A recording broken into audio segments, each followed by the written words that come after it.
Councilperson Thomas said that we've heard a lot. And I think a good councilperson and a good mayor should always listen to the people. And I think that we should do all that we can to make sure that we hear the people and that we carry out the will of the people. There's one thing that has stayed in my mind, Mr. Broussard. You made a statement once, and I just want to make sure that I can't seem to erase that. When asked pointedly, or maybe not asked, but you said that this wasn't a bad deal. Is that true? Yes. And that bothered me because I would have preferred you to say it's a good deal. But I want to thank the chair for giving this time an opportunity to come to fruition, that people could come, hear the facts as best perceived before a vote is taken. I want to summarize what I have heard in the community, and it'll just take about 2 minutes and I'll be through. One side says it's a good deal.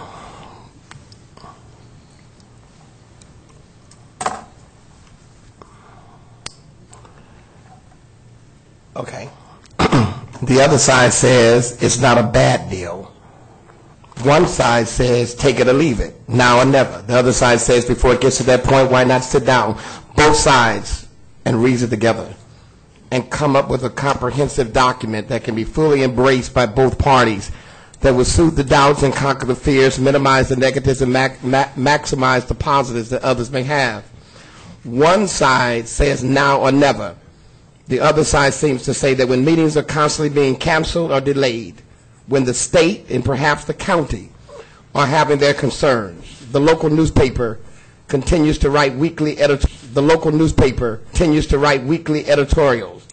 And when our citizens seems to be at odds on this issue, and that maybe this is a rush to judgment, that maybe we all need to stop, slow down, take one step back in order to take 2 steps forward, and that maybe we're going too fast, and maybe we need to redirect our negotiating team and ask the master developer to direct Rybovich to come back to the table.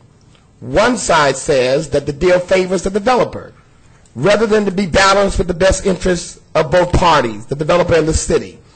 This perception seems to be based upon the fact that most, if not all, of the counter proposals that were presented by our negotiating team were rejected by the developer, Rybovich.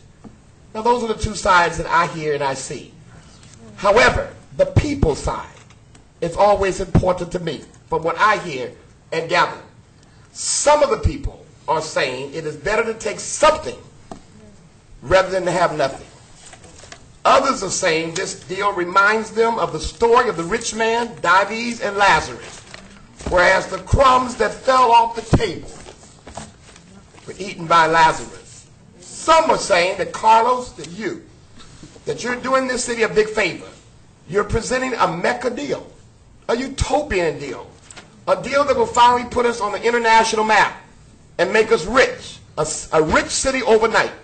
Some are saying that you're doing a good job in presenting this to our city and that you ought to be commended for your generosity. Some are saying that you have been rude, antagonistic, belligerent, demeaning, self-serving, and they don't trust you. Some are saying they do not want to have a working industrial boatyard on the marina, that they would rather have a recreation and complete public access marina.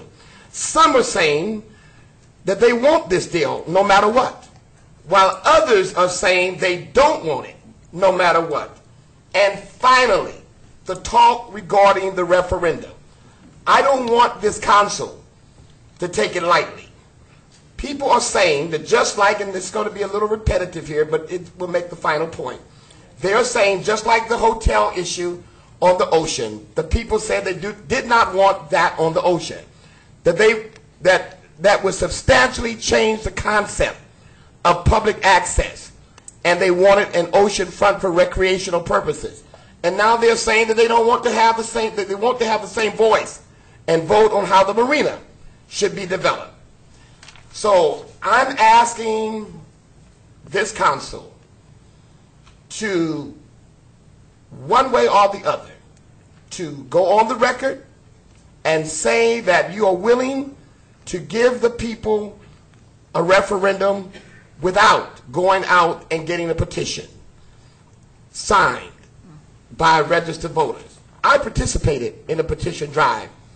I got more signatures than anybody in this city on the Pull Up the Pants, ever. Over 4,500. I know how and what to do, and it's very difficult. 3 of us, at least 3 of us, were elected on the wings of a referendum. We worked hard and got the petition. We are here tonight. So I'm asking you, on the record,